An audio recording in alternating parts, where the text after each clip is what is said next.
Mainit na hapon iyon sa baryo San Alonzo nang makita si Eli Romano na pawis, hawak ang lubid ng matandang kalabaw na si Buhawi habang binubungkal ang tuyong lupa.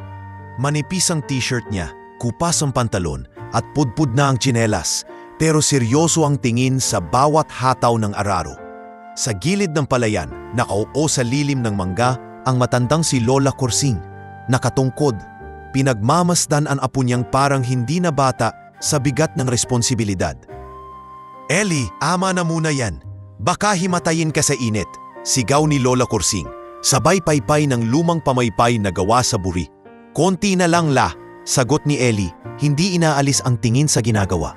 "Kapag natapos ko tong isang linya, pwede na tayong magpahinga. Para sa itatanim nating gulay sa susunod na linggo." Umungol si Buhawi na tila sumasang-ayon. Sa kabila ng katandaan, malakas pa ang katawan nito. Bawat hakbang ay mabigat pero matatag. Kahit luma na ang yugtok sa leeg, kita pa rin ang pagkakakintab ng balat nito sa pawis at araw-arawan sa bukid. Pagkababa ng araro, lumapit si Eli kay Lola Corsing at umupo sa tabi nito. Sabay silang tumingin sa bukid. Maliit, tuyot, pero iyon ang mundo nila. "La," mahinang tanong ni Eli, "naaalala niyo pa po ba sina Papa at Mama kung nagbubukid din sila ng ganito?" Huminga ng malalim si Lola Corsing at sandaling napatingala sa langit. "Oo apo, mas masipag pa nga sila sa'yo. Pero iba ka rin, may sariling utak ka. Marunong kang dumiskarte kahit wala masyadong pera." Ngumiti ito ng mapait.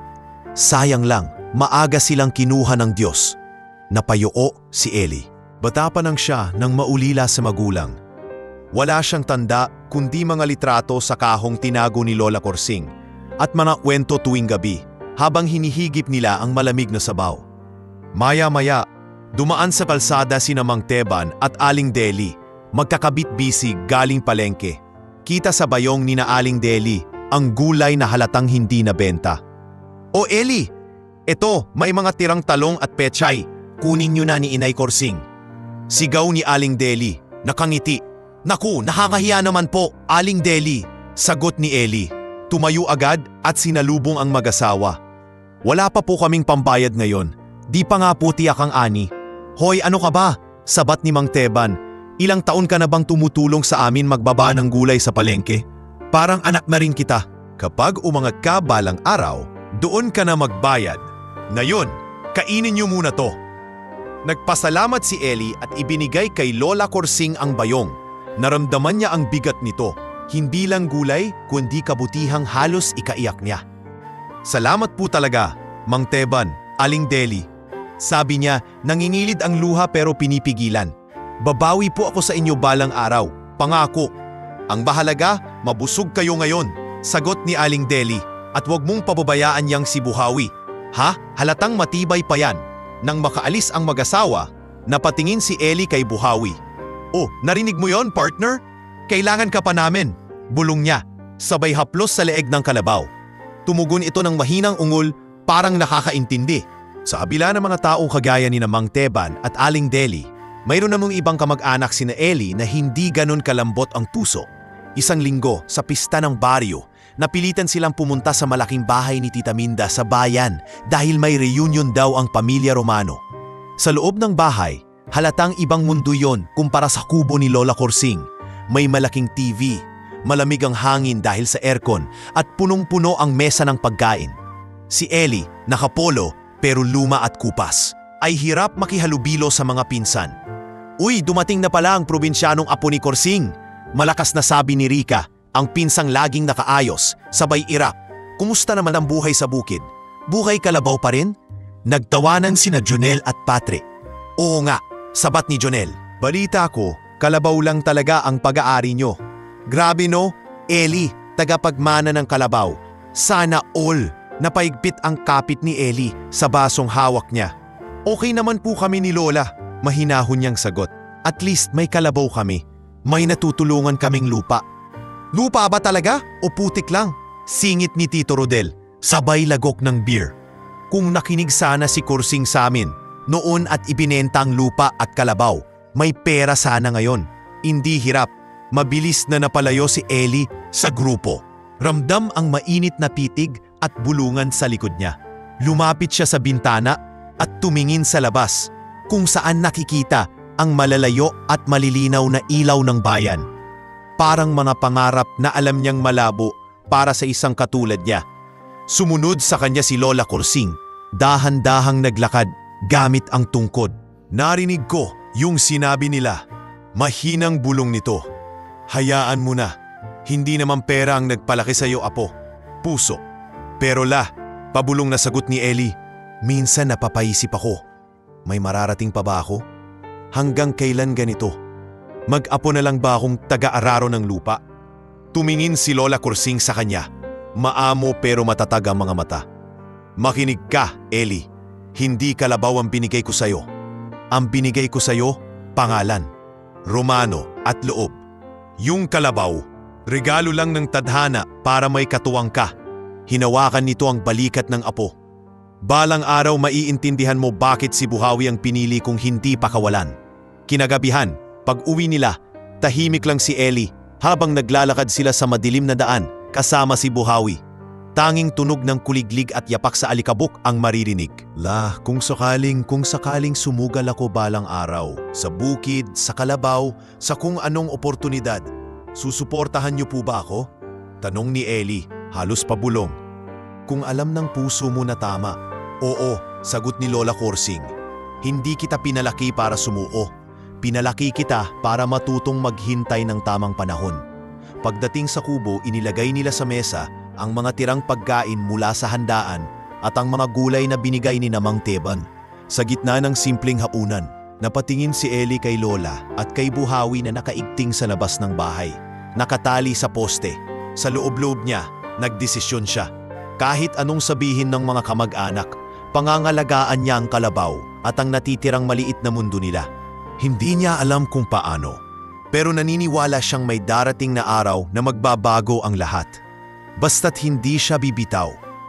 Kinabukasan ng gabing pinangakuan ni Ellie ang sarili na hindi niya bibitawan si Buhawi at ang maliit na mundong iniwan sa kanila. Nagsimula na ang mga araw na mas ramdam niya ang bigat ng katahimikan sa kubo. Napapansin niyang mas madalas umuubo si Lola Kursing, mas mabilis hingalin at mas madalas umupo kaysa tumayo sa bukid. Ako na po dyan," sabi ni Ellie isang umaga habang pilit pa ring tumatayo ang matanda para sumama sa kanya sa bukid. "Magpahinga na kayo. Ako na ang bahala kay Buhawi." "Ano ka ba, Ellie?" natatawang sagot ni Lola Kursing, pero halatang pagod na ang boses. "Hindi ako mapakali kapag wala ako sa tabi niyo. Parang hindi kumpleto ang araw ko." "Pwede naman po kayong magbantay sa lilim ng manggala," sagot ni Ellie, pilit na magaan ang tono, "para kita niyo pa rin kami pero hindi na kayo naiinitan masyado." At ganun nga ang naging setup nila sa mga sumunod na linggo. Si Ellie ang humahawak sa araro, si Buhawi ang humihila at si Lola Kursing ay sa lilim na lamang nakaupo. Bit-bit ang thermos ng tubig at maliit na banig. Pero kahit doon, napapansin ni Ellie na mas madalas na nakayuko ang matanda, parang laging pagod. Isang hapon, habang tinatapos ni Ellie ang huling tudling ng bukid, narinig niya ang mahinang sigaw ni Lola Kursing. Ellie, mabilis niyang binitiwan ang hawak at tumakbo papunta sa puno ng mangga. Nakita niyang bahagyang nakasandal sa pulo ang lola niya, napahawak sa dibdib, nanginginig ang labi. Sigaw ni Ellie, halos magpanting ang tenga sa kaba. Ano pong nangyayari? Masakit po ba ang dibdib niyo?" Parang pinipiga. Mahina at putul-putul na boses ni Lola. "Huwag kang magpapanik, apo." "Sandali po, tatawag ako ni Mang Teban." Halos pasigaw na sabi ni Ellie. "Teka lang po, huwag kayong pipikit, please." Tumakbo siya palayo. Iniwan sandali si Buhawi na tila nag-aalalang umuungol sa tabi. Nasa gilid lang ng bukid ang bahay ni Mang Teban at Aling Deli. Wala nang pakialam si Ellie kung madapa siya sa putik, basta makatawag lang ng tulong. "Mang Teban, Aling Deli," sigaw niya mula sa tarangkahan. "Si Lola po, ang dibdib niya, nahihirapan po huminga." Agad na lumabas si Mang Teban, hawak ang susi ng lumang tricycle, habang si Aling Deli naman ay may dala ng tuwalya at bote ng tubig. "Sige, sumakay ka na, Ellie," Sabi ni Mang Teban. Doon na natin siya sasamahan sa health center. Pagbalik nila sa puno ng mangga, nakahandusay na si Lola sa banig. Nakatingin sa langit pero malabo na ang mga mata. Nang sinubukan siyang buhati ni Ellie, parang naputol ang mundo niya nang maramdaman ang bigat na wala ng gaanong buhay. La! Gumising po kayo, please! Nanginginig ang boses niyang halos wala ng lakas. Dadali na po namin kayo sa health center. Hindi pa po tapos ang plano natin, di ba? La, please. Pero kahit gaano katibay si Ellie, hindi niya kayang pigilan ang tadhana. Sa kabila ng pagmamadali nila Nina Mang Teban, pagdating sa health center sa bayan ay iisa lang ang sinambit ng nurse. Condolences. Cardiac arrest po. Baka matagal na siyang may sakit sa puso. Parang nawala ang lahat ng tunog sa paligid. Hindi na niya marinig ang iyak ni Aling Deli o ang paliwanag ng doktor. Tanging hugis ng katawang natatakpan ng puting kumot ang nakikita niya at ang mga kamay ni Lola na dati laging nangaalo sa kanya, ngayoy malamig na. Sumunod na araw, puno ng tao ang maliit na kubo. Nasa gitna ang kabaong ni Lola Corsing, napapalibutan ng puting bulaklak na inabuloy ng mga kapitbahay. Si Ellie, namamaga ang mata sa puyat at iyak, ay walang tigil na inaasikaso ang mga bisita. Sinisigurong may kape, may tinapay, may upuan. Anak, magpahinga ka naman, sabi ni Aling Deli. Hinahaplos ang balikat niya. Kami na ni Mang Teban ang bahala rito. Hindi ka pwedeng bumagsak. Okay lang po ako, sagot ni Ellie. Pero halata sa boses ang pagod. Ayaw ko pong may kailangan si Lola na hindi na ibigay sa burol niya. Ito na lang po ang magagawa ko. Habang pinagmamasdan niya ang kabaong, napansin niyang dumarating na ang mga matagal nang hindi nagpakita. Sina Tita Minda, nakabarot malas ang tingin. Si Tito Rodel na nakapolosyerta at may hawak na mamahaling cellphone. At ang mga pinsan niyang sina Rica, Jonel at Patrick na mistulang nasa social gathering lang. Ay, kawawa naman si Tita Corsing. Sabi ni Rica, malakas ang boses at halatang gustong marinig ng lahat. Pero at least, may mamanahin naman siguro si Ellie, no? Ang tagal ni Tita sa lupa. Imposible namang wala siyang naipon. Tama, sabat ni Patrick. Baka may sikreto yan. Baka may lupa silang nakatago sa pangalan niya. Narinig iyon ng ilang kapitbahay at napailing. Si Ellie, na nasa gilid, ay mahigpit na pinisilang kamay sa pagkakahuyom.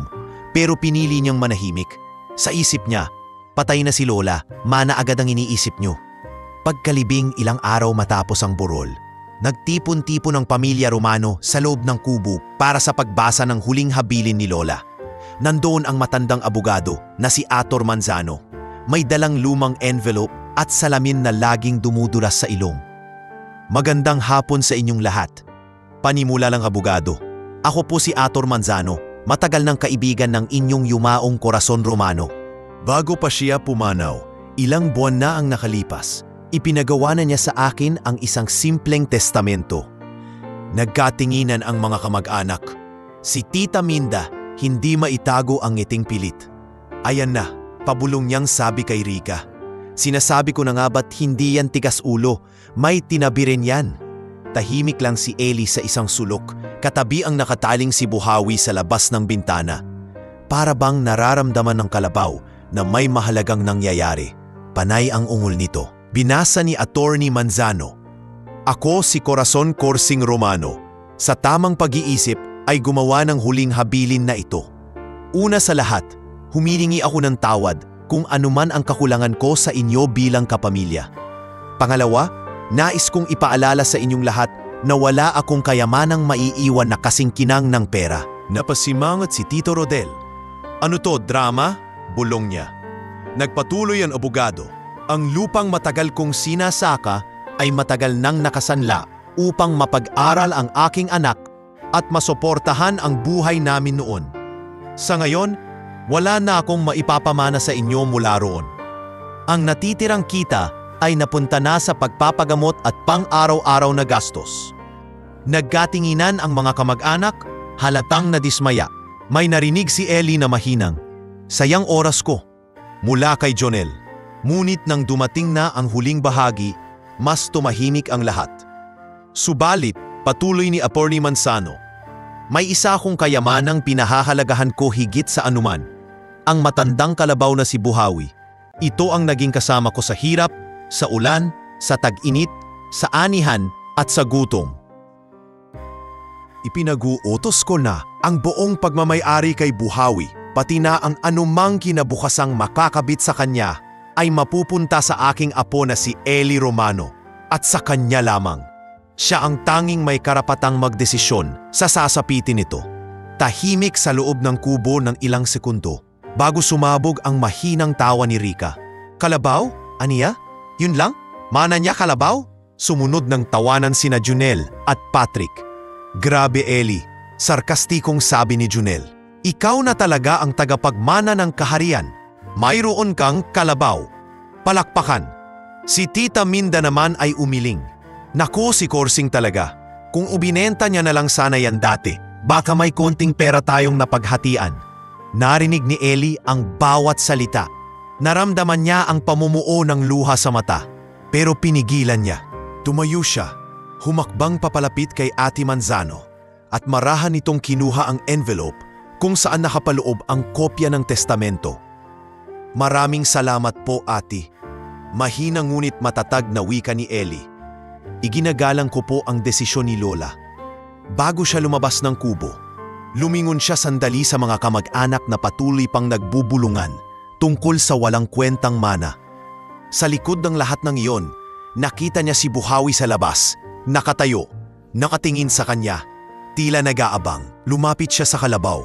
Marahang hinaplos ang noo nito.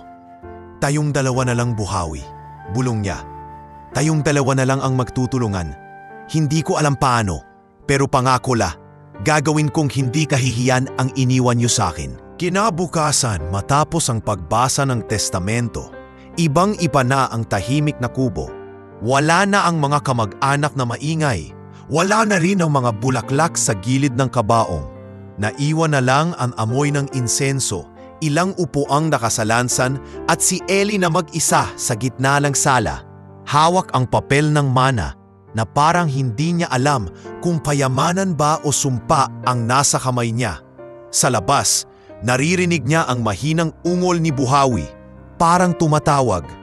Lumabas siya, bit-bit ang envelope at tumayo sa harap ng kalabaw. Nakikita mo to, Buhawi, wika niya. Hawak-hawak ang testamento. Ikaw daw ang kayamanan ko. Ikaw daw ang iniwan ni Lola. Ikaw at ako na lang daw ang magkasama. Tumingala si Eli sa langit, mahigpit ng hawak sa papel. Labulong niya. Hindi ko po alam kung paano, pero susubukan ko. Hindi ako papayag na katawa-tawaan lang ang iniwan niyo sa akin. Ilang araw matapos mailibing si Lola Korsing, napilitan si Eli na harapin ang realidad. Wala na silang lupang sariling sinasaka. Ang maliit na bahagi ng dating taniman ay opisyal ng hawak ng bangko. At kailangang magdesisyon si Eli kung saan siya magsisimula ulit. Hindi siya pwedeng umasa lang sa kung anong tilang tulong ng mga kapitbahay. Isang hapon, habang nagbibilang ng natitirang bigas at barya sa ahon, dumating si Mang Teban, kumatok sa pinto. Eli, anak, pwede ba kitang makausap sandali? Tanong nito, sumilip sa loob ng kubo. Opo, Mang Teban, tuloy po kayo.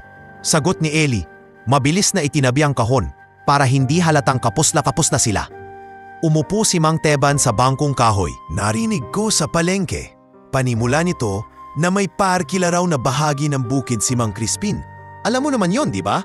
Yung lupa sa kabilang tulo ng baryo, malapit sa ilog. Nag-ikot ang dibdib ni Eli sa narinig na pangalan. Si Mang Crispin, kilalang mautak pagdating sa pera. Maraming magsasaka na ang nabitag sa mataas na interes nito. Opo, kilala ko po siya, maingat na sagot ni Eli. Mataas po kumuha ng tubo sa utang. Sinasabi nila, pag nasangkot ka sa kanya, parang sinanla mo na rin kaluluwa mo. Tumango si Mang Teban. Totoo yun, pero wala ka na ring maraming pagpipilian, anak. Kung mananatili kang walang sinasakang lupa, ano kakainin mo? Gulay sa panaginip? Napayuko si Eli. May punto ito. Kahit gaano niya kasipag alagaan si Buhawi, kung wala namang lupang tinatrabaho, wala ring ani, walang tita. Eto ang payo ko, dagdag ni Mang Teban. Makipag-usap ka kay Mang Crispin, pero maging matalino sa usapan. Huwag kang basta pipirma sa kahit anong papel. Kung gusto mo, sasamahan kita. Kinabukasan, maagang gumising si Ellie. Naghanda ng simpleng almusal, kanin na may tuyong isda, at pinakain din si Buhawi ng damong maingat niyang tinabi sa likod ng kubo. Pagkatapos kumain, hinaplos niya ang leeg ng kalabaw. "Biyahe tayo ngayon, partner," sabi niya. "Baka dun magsimula ang bagong kabanata natin." Bit-bit ang lubid ni Buhawi, naglakan si Ellie papunta sa malaking bahay ni Mang Crispin sa dulo ng baryo. Doon niya nadatnan ng may-ari ng lupa. Nakaupo sa balkonahe, umiinom ng kape. May malaking tiyan at malamig na tingin. "Oh, ikaw pala ang apo ni Korsing." Bungad ni Mang Crispin, sinisipat siya mula ulo hanggang paa. "Narinig ko na patay na ang lola mo. Anoong kailangan mo sa akin, iho?" "Gusto ko po sanang umupa ng maliit na parte ng lupa nyo." Diretsyong sabi ni Ellie, "Kahit yung parte po na hindi masyadong ginagamit. Ako na bahala magbungkal. May kalabaw po ako. Hindi po ako tatakbo sa obligasyon." Natawa ng mahina si Mang Crispin. "May kalabaw?" Tumango siya. Sumulyap sa likod ni Ellie kung saan nakatayo si Buhawi na tila proud pa sa sarili. "Ayan ba? Mukhang antik na." Ibinaba ni Ellie ang tingin pero hindi nagpatalo. Matanda na po pero matibay, masipag, sanay sa bukid. Umiling-iling si Mang Crispin. Tapos tumayo at pumasok sandali sa bahay.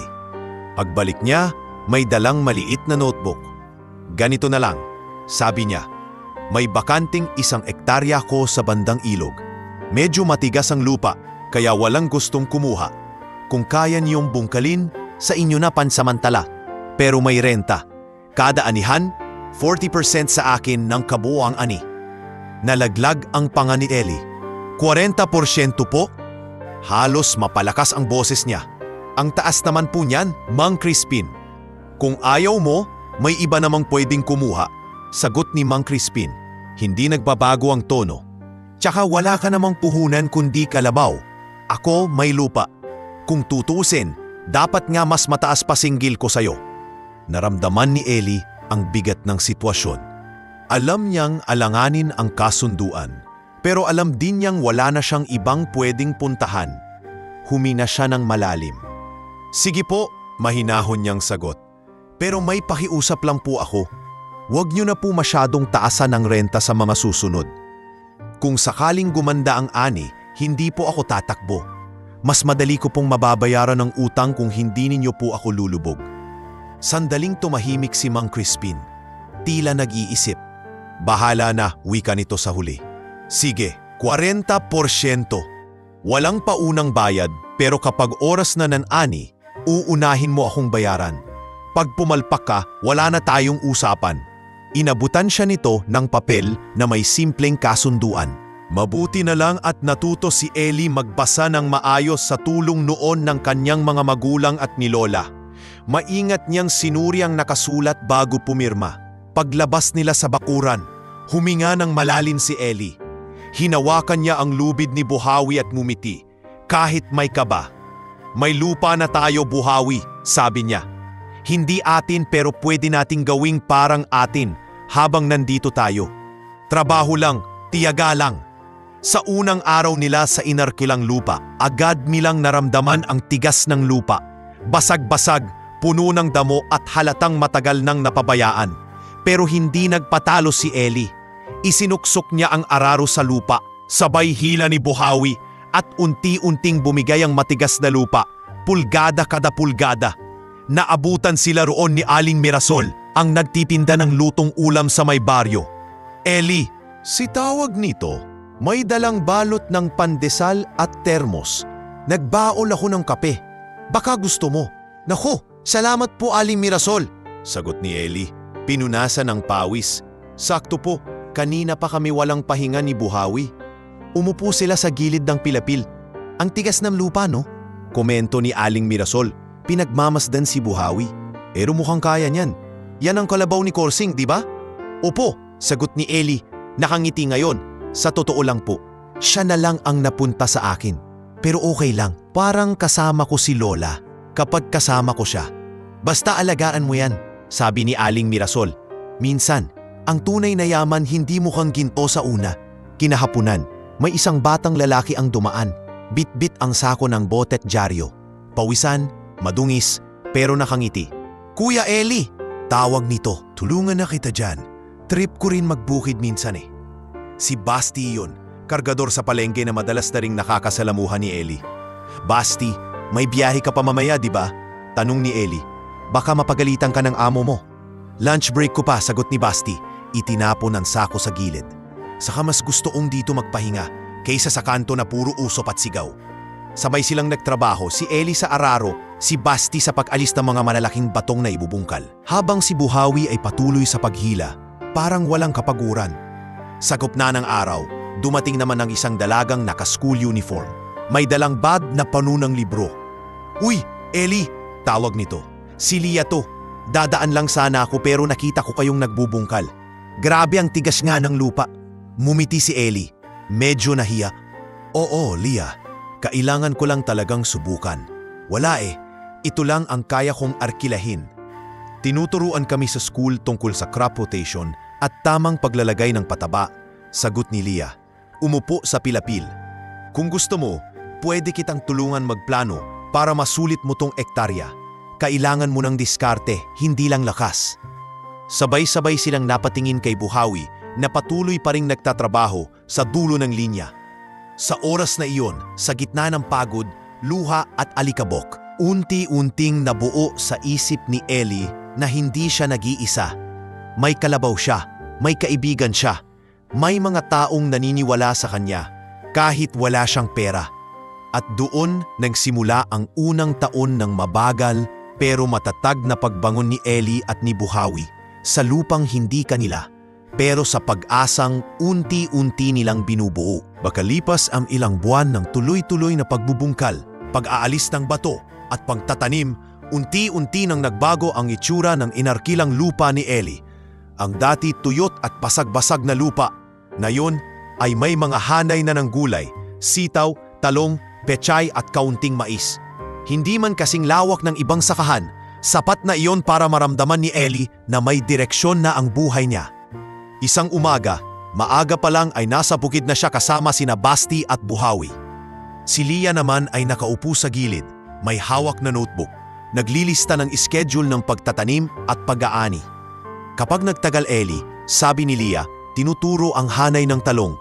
Pwede kang pumasok sa kontrata sa palengke. Mas maganda kung alam na nila kung ilang sako ang kaya mong ilabas kada linggo. Para sigurado ang benta. At sana nga, sagot ni Eli. Pinupunasan ng pawis para makabayad na ako kay Mang Crispin. Kada tulog ko, parang utang ang panaginip ko. Sumingit si Basti, bit-bit ang isang bunton ng damo. Basta wag mong kalimutan si Buhawi sa plano mo ha, biro niya. Siya ang manager natin dito. Kapag nawala siya, wala tayong araro. Humagalpak sila ng tawa, kahit alam nilang may halong katotohanan iyon. Dumating ang unang ani. Hindi ito napakarami, pero sapat na para mapuno ang ilang sako. Sama-sama nilang isinakay sa kariton na hinihila ni Buhawi ang mga gulay papunta sa palengke. Sa unang pagkakataon, si Eli ang nangunguna sa pila ng mga nagbebenta. Hindi na lang tagababa ng gulay ni Mang Teban. Uy, si Eli o! Bulong ng ilang tinderang dati kasama niya sa pag-aayos ng paninda. Iba na! May sariling ani na! Bilhin niyo na po! Magalang na alok ni Eli. Bago pa, galing sa bagong tanim. Pwede ko po kayong bigyan ng mas murang presyo sa unang araw. Sa tulong ni Mang Teban at Aling Deli, unti-unting naubos ang mga gulay. Pag-uwi ni Eli, may ilang libong pisong hawak sa bulsa. Hindi man milyon, pero para sa kanya, kayamanan na. Pagdating sa kubo, inilatad niya ang pera sa lamesa at tumingin sa litrato ni Lola Corsing. Bulong niya. May nangyayari na po, unti-unti, pero ramdam ko na, subalit ang ligayang iyon ay hindi nagtagal ng matagal. Pagkaraan ng ilang linggo, sunod-sunod ang unos. Una, dumating si Mang Crispin sakay ng tricycle, may dalang maliit na notebook at ballpen. Nakita niya si Eli na nag-aayos ng mga natirang gulay. O Eli, bungad nito, hindi man lang nagpapakumbaba. Kailan ba tayo mag-uusap tungkol sa renta? May ani ka na, di ba? Napakagatlabi si Eli. May naipon na po akong kaunti, Mang Crispin, sagot niya. Pero hindi pa po ganun kalaki. Kailangan ko ring may maiwan para sa susunod na tanim para makapagpatuloy ako. Umismid si Mang Crispin.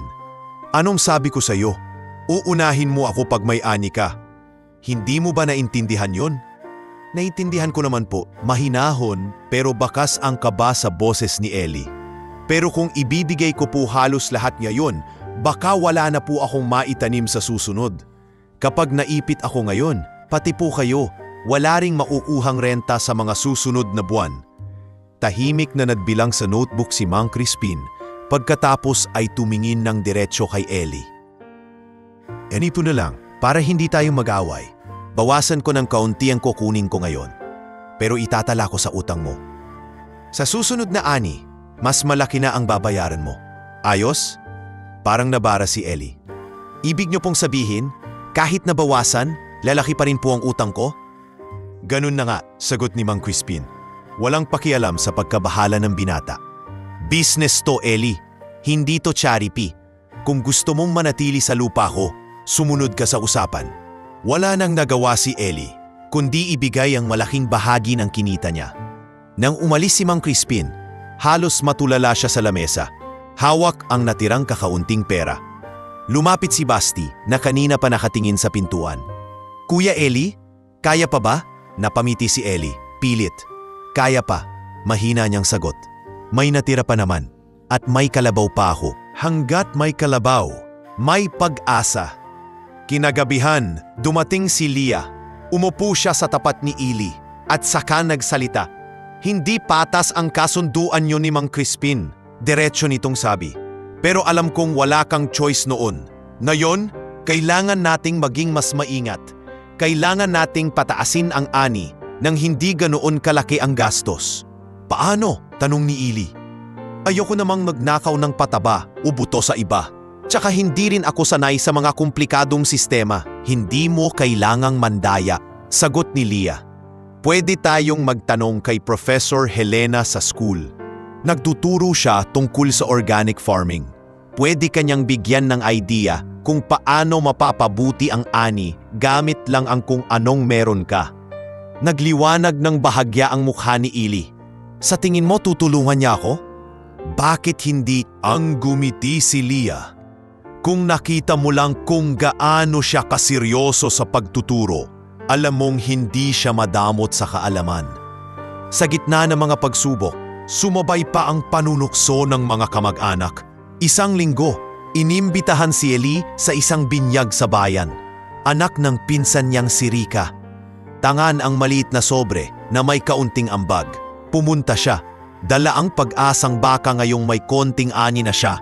Iba na ang trato sa kanya. Pero pagdating niya sa venue, isang maaliwalas na bahay-resto na may lobo at dekorasyon. Narinig na naman niya ang mga bulungan. Ayan si Ellie, ani Patrick, sabay irap. Baka dala niya yung kalabaw niya. Ha ha ha, wag ka, sagot ni Jonel. Mahal na mahal niya yon. Testamento daw ng lola nila. Parang anak na rin niya. Malay mo, singit ni Rika, habang ipinapakita ang mamahaling diaper bag. Balang araw itatakbo niya sa kasal yon, sakay siya ng kalabaw, pambansang aso nila. Nagtawanan ng ilan. Narinig iyon ni Ellie, ngunit pinili niyang tumingin na lang sa bata sa crib, ang anak ni Rika, at mumiti. Lumapit si Rika sa kanya, nakapamewang. O Ellie, narinig ko daw na umuupa ka lang ng lupa ngayon, sabi nito. Ang hirap siguro, no? Kung ibinenta sana ni Lola yung kalabaw, baka may puhunan ka na sa bayan. Humugot si Ellie ng malalim na hininga. Rika, mahinahon niyang sagot. Hindi mo kailangang maintindihan. Pero sa akin, mahalaga si Buhawi. At kahit matanda na siya ang tumutulong sa akin ngayon. Kalabaw lang yan, sagot ni Rika. Napapailing. Kung ako yan, matagal ko nang kinatay. At least may lechon pa kami sa handaan. Sa punong iyon, parang bumulwak ang galit sa dibdib ni Ellie, pero pinigilan niya. Naalala niya ang mukha ni Lola Korsing, ang payo nito na huwag sayangin ang lakas sa galit. Kayang ngumiti na lang siya, kahit mahapdi. Balang araw, sabi ni Ellie, tuloy-tuloy ang tingin sa bata. Magkikita pa rin tayo. Kung titingnan niyo pa rin, nakalabaw lang ang meron ako. Problema niyo na yon. Basta ako, gagawin ko ang lahat para maging hindi ikinahihiya ang iniwan ni Lola. Pag uwi niya ng gabing iyon, tahimik ang gabi sa kubo. Tanging si Buhawi lang ang nakatayo sa tabi ng poste. kumakain ng damo. Lumapit si Ellie, niyakap ang leeg ng kalabaw at napapikit. Pasensya ka na, Buhawi, bulong niya. Sa ngayon parang lugi pa tayo sa laban. Utang kay Mang Crispin, tawa ng mga kamag-anak. Pero alam ko, hindi dito matatapos to. Hindi pwedeng hanggang dito lang tayo. Umuhol si Buhawi, tila sumasang-ayon. Sa katahimikan ng gabing iyon, sa gitna ng inarkilang lupang may utang at pangungutya, lalong tumibay sa puso ni Ellie ang pasyang ipagpatuloy ang laban. Dahil hindi na lang ito tungkol sa lupa o kalabaw. Tungkol na ito sa pagprotekta sa dangal ng iniwang pangalan ni Lola Corsing. At sa hinaharap na pilit niyang binubuo kahit madilim pa sa ngayon, makalipas ang ilang linggo mula ng gabing niyakap ni Ellie si Buhawi at nangakong hindi susuko, parang lalo pang bumigat ang buhay. Parang nakikipag-agawan sa kanya ang panahon. Kapag hindi kulang sa ulan, sobra naman. Minsan tag-init na tila sinusunog pati pangarap niya sa bukid. Dagdag pa ang utang kay Mang Crispin na parang hindi nababawasan kahit ilang anihan na ang dumaan.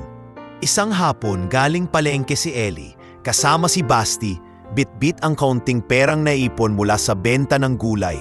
Halos wala nang matira matapos bumili ng binhi, pataba at bigas.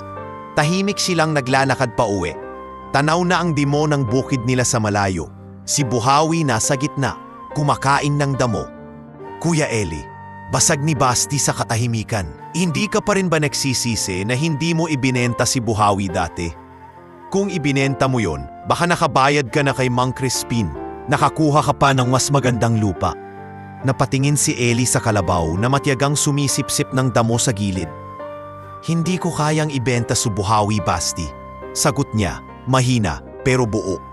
Hindi dahil sentimental lang ako, kundi dahil parang kapag ibinenta ko siya, para na ring isinuko o lahat ng pinaghirapan namin ni Lola. Takteng buhay to, no? Napakamot ulo si Basti. Yung iba nagiging mayaman dahil sa mga minana nilang lupa, negosyo, bahay. Tayo, kalabaw. Mumiti si Ellie ng mapait. Kalabaw, oo, pero kalabaw na hindi sumusuko. Kinabukasan, may kakaibang nangyari. Habang nag-aararo si Ellie kay Buhawi, napansin niyang may dumating na puting pick-up sa kalsada sa gilid ng kanilang bukid. May nakaprint sa gilid nitong logo ng isang kilalang agri-company, Vergara Agritech. Bumaba mula roon ang isang lalaking naka-long sleeves na nakatupi ang manggas, may bitbit na clipboard at may kasamang dalawang kabataang naka-vest na may ID. Lumapit ang lalaki, nakangiti. Magandang umaga, bati niya. Ako si Dr. Ramil Vergara, veterinaryo at consultant ng Vergara Agritech. Naghahanap kami ng mga lokal na lahi ng kalabaw para sa isang breeding program. Pwede bang makisilid sa kalabaw mo? Napahinto si Ellie, nagulat. Sa kalabaw ko po? Tanong niya. Si Buhawi? Kung siya man yan, sagot ni Dr. Ramil. Tumingin ng masusi. Napansin ko kasi habang dumadaan kami kanina, kakaiba ang tindig niyan kahit matanda na. Tapos ganyang klase pa ng trabaho ang kaya pa niyang gawin. Lumapit ito kay Buhawi. Marahang hinaplos ang likod at tiningnan ang mga paa. Kinuha niya ang stethoscope mula sa bag ng assistant at nakinig sa tibok ng puso nito. Samantala, lumapit sina Basti at Lia na galing swela. Nagtatakang pinagmamasdan ang eksena. Kuya Ellie, sino sila? Tanong ni Lia. Hawak pa ang bag. Doktor daw ng mga hayop. Sagot ni Ellie, hindi pa rin makapaniwala. Tinitingnan si Buhawi. Maya-maya, tinapik ni Dr. Ramil ang balikat ni Ellie. Matagal na ba sa inyo ang kalabaw na to? Simula pa po, bata ako. Sagot ni Ellie. Pagkakaalam ko, bata pa si Lola. Kasama na niya si Buhawi sa bukid. Hindi ko nga alam kung ilang taon na siya sa totoo lang. Basta alam ko, mas nauna pa siya sa akin sa lupang to. Tumingin ang veterinaryo sa lumang kwintas sa leeg ni Buhawi. Ang bakal na may nakaukit na Corazon Romano, bukid ng San Alonso. Bahagyang kumunot ang noo nito. Narinig ko na ang apelyidong Romano, sabi ni Dr. Ramil. May isa kaming lumang record ng isang demo farm dati dito sa San Alonso. Dekada na ang nakalipas. Kasama sa programang iyon ang ilang bihirang lahi ng kalabaw na inangkat at pinalaki dito. Hindi ka ba kinukwentuhan ng lola mo tungkol doon? Napakurap si Ellie. Ang alam ko lang po, matagal nang kasama ni Lola si Buhawi. Lagi niyang sinasabi na di ko raw maiintindihan ngayon kung bakit siya mas mahalaga kaysa pera. Pero wala siyang binabanggit tungkol sa programa. Nagtinginan ang mga assistant ni Dr. Ramil. Dok, posible kaya na isa to sa mga naiwang breeding line? Bulong ng isa. Malaki ang tsansa, sagot ni Dr. Ramil. Tingnan mo ang muscle tone, ang resistensya, pati laki. Tama ang hinala ko, galing siya sa lahing dinisensyo para sa mataas na gatas at sobrang tibay sa trabaho. Parang may kung anong kumalabog sa dibdib ni Ellie. Anong ibig niyo sabihin, Dok? Tanong niya. May espesyal ba kay Buhawi? Ngumiti si Dr. Ramil. Sa madaling salita, Ellie, hindi ordinaryong kalabaw ang hawak mo. May lahi siya na maaring maging susi sa pagpaparami ng mas matitibay at mas produktibong kalabaw. Sa ganitong panahon na mahal ang feeds at mahirap ang buhay ng magsasaka, malaking tulong yon. Lumapit muli si Ellie kay Buhawi at hinaplos ang leeg nito. Para bang ngayon niya lang talaga nakikita ang sinasabi ni Lola noon. Bulong niya sa isip. Ito ba yung sinasabi mong hindi ko maiintindihan dati? Nagpatulo si Dr. Ramil. Seryoso na ang tono. Ellie, gusto kitang bigyan ng isang alok. Bibili namin ang kalabaw mo ng mataas. Mas mataas kaysa sa karaniwang presyo. Maayos mo ang utang mo. Makakalipat ka ng mas magandang lupa. Baka makapag-umpisa ka pa ng ibang negosyo. Parang biglang lumabo ang paligid. Isang saglit, nakita ni Ellie ang sarili niyang walang problema kay Mang Crispin. Walang panunukso ng mga kamag-anak. May perang pang-umpisa. Pero sa susunod na saglit, nakita niya ang bakanting kulungan at ang kubo na wala ng ingay ng kalabaw sa umaga.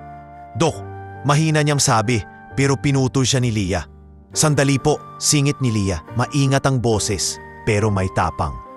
Kung espesyal si Buhawi, hindi ba pwedeng hindi lang simpleng bentahan ang mangyari? Parang partnership? Napatingin sa kanya si Dr. Ramil. Interesado. Anong klasing partnership ang iniisip mo, Hija?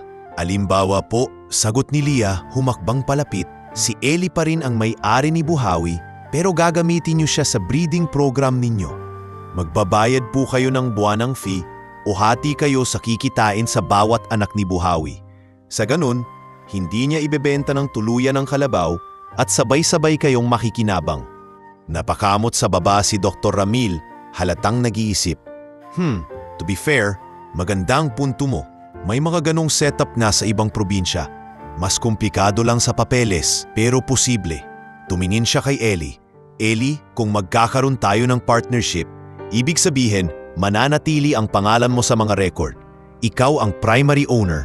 Kami ang sasagot sa veterinary care, feed sa panahon ng program, at tutulungan ka naming makakuha ng training sa pag-aalaga ng mga bagong lahi. Parang napuno ng liwanag ang kubo sa isiping iyon. Pero hindi pa rin makakapagdesisyon si Ellie agad. Dok, pwede po bang bigyan ninyo ako ng isang gabi para pag-isipan? Gusto ko lang kausapin sa isip ko si Lola. Pilit niyang biro, pero ramdam sa boses ang bigat ng emosyon. Siyempre, sagot ni Dr. Ramil, nakangiti. Iniwan ko na ang calling card ko kay Lia. Bukas ng hapon, babalik kami. Kapag pumayag ka, magdadala kami ng kontrata. Kapag hindi, igagalang namin ang desisyon mo. Pag alis ng pickup, naiwan sina Ellie, Lia, Basti at si Buhawi sa gitna ng tahimik na bukid. Lumingon si Ellie sa dalawa.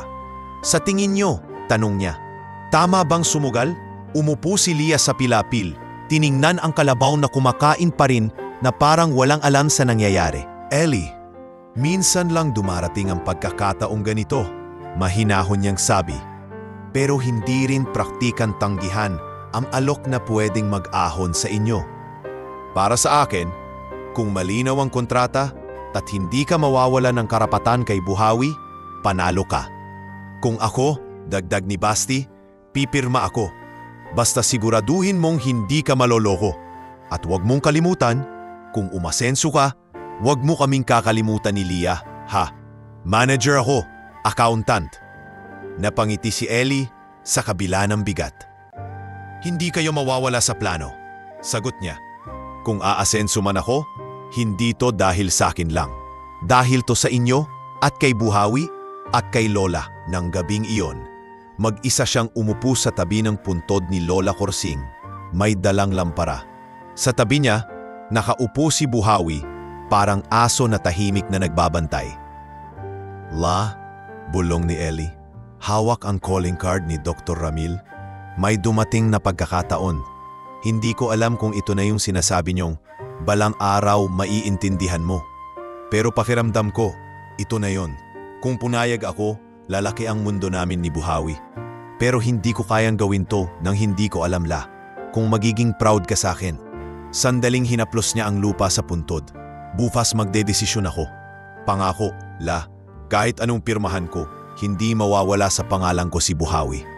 Hindi ko siya ipagpapalit sa kahit anong pera lang. Kung yayaman man ako, gusto kong kasama siya sa kwento. At sa unang pagkakataon, matapos mamatay si Lola, nakaramdam si Ellie ng kakaibang halo ng kaba at pag-asa.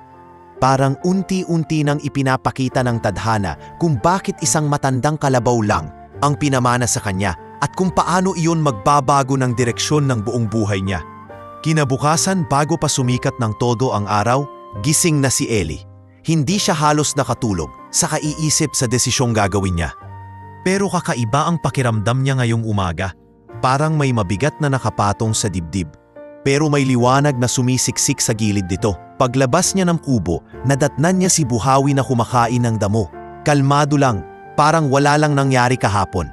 Magandang umaga, partner. Bulong ni Ellie habang hinahaplos ang leeg ng kalabaw. Mukhang eto na talaga. Yung bagong kabanata na sinasabi ni Lola. Maya-maya pa, dumating si Lia. May dalang maliit na bag at notebook. Handa ka na? Tanong niya, ngiting kinakabahan. Tumawag si Dr. Ramil kaninang madaling araw. Papunta na raw sila. Tumango si Ellie, huminga ng malalim. Hindi pa rin ako sanay sa ganito, amin niya. Sanay ako sa putik, sa araro, sa utang ni Mang Crispin. Hindi sa kontrata, hindi sa kumpanya. Wala namang sanay agad, sagot ni Lia. Pero kaya mong matuto at hindi ka nag-iisa, Ellie. Nandito kami. Hindi nagtagal, sumulpot na sa kalsada ang puting pick-up ng Vergara Agritech. Kasunod ang isa pang truck na may bubong. Bumaba si Dr. Ramil, nakangiti, kasama ang dalawang assistant at isang lalaki na may suot na salamin at hawak na folder. Magandang umaga ulit, Ellie, bati ni Dr. Ramil. Ito naman si Engineer Paulo, project manager namin para sa mga demo farm. Siya ang tutulong sa pag-setup ng magiging maliit na breeding at training area ninyo. Nagkamay sila. Ramdam ni Ellie ang gaspang ng sariling palad kumpara sa malinis na kamay ng mga bisita. Pero imbes na ikahiya, naalala niya ang sabi ni Lola. Yang gasgas sa kamay mo, yan ang tunay na diploma. Dok, panimula ni Ellie, medyo nanginginig ang boses. Napag-isipan ko na po kagabi. Kung okay sa inyo, pumapayag ako sa partnership. Pero may isa lang pong kondisyon. Nagkatinginan ng mga tao sa likod ni Dr. Ramil. Ano yon, Ellie? Mahinahong tanong ng doktor. Gusto kong manatili sa pangalan ko si Buhawi. Sagot ni Ellie. Ayokong dumating ang araw na may magke-claim na ipa sa kanya. Kung may kikitain tayo, hati tayo ng patas pero wala dapat papalit na pangalan sa kanya sa mga papel. Ngumiti si Dr. Ramil, halatang natuwa. Yan ang gusto kong naririnig, sabi niya. Ang taong marunong magpahalaga sa kasaysayan. Don't worry, Ellie. Nasa draft na ng kontrata na ikaw ang primary owner. Kami ang co-beneficiary sa breeding program. Gusto lang naming mag-partner, hindi manakaw. Binuklat ni Engineer Paulo ang folder at inilapag sa mesa sa loob ng kubo. Umupo sila, si Ellie, Lia sa tabi niya, si Dr. Ramil at Engineer Paulo sa harap. Binasa ni Ellie ang bawat linya. Paminsan-minsan ay tinuturo sa kanya ni Lia ang ilang perminong medyo mahirap intindihin.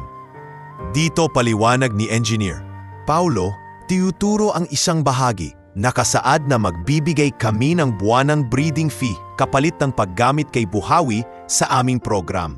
Kapag may mga batang kalabaw na maipanganak mula sa lahi niya, may porsyento ka rin doon.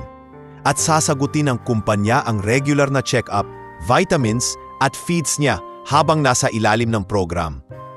Dito naman, duktong ni Dr. Ramil, nakasaad na gagawa tayo ng maliit na demo farm at training area sa inarkilang lupa mo kay Mang Crispin. Kailangan natin siyang kausapin mamaya. Pero dahil may kumpanya ng kasama, malamang bababa ang tapang yon sa interes. Napakuyom si Ellie sa narinig. Mang Crispin, bulong niya sa isip. Ito na kaya ang oras para hindi na niya ako apakapakan? Matapos halos 1 oras ng pagbasa at paliwanag, pinirmahan na rin ni Ellie ang kontrata. Nang tumatak ang tinta sa papel, parang may kung anong bigat sa balikat niya ang nabawas. Hindi pa niya lahat nauunawaan, pero alam niyang hindi na siya ang Ellie na walang choice. May pinasok siyang laban at ngayon may kakampi na siyang malaki. Paglabas nila ng kubo, sinalubong sila ni Basti na halatang kanina pa nag-aabang sa labas. Ellie, sigaw niya. Anong nangyari? Kasal na ba kayo ni Doc? Sabay tawa?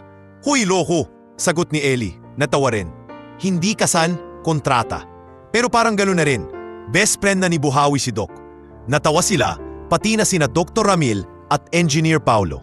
Kailangan namin ng mga ganitong tao. Biro ni Engineer Paulo, tinuturo si Basti. Masaya sa trabaho. Pagkatapos, dumiretso silang lahat sa inarkilang lupain ni Mang Crispin.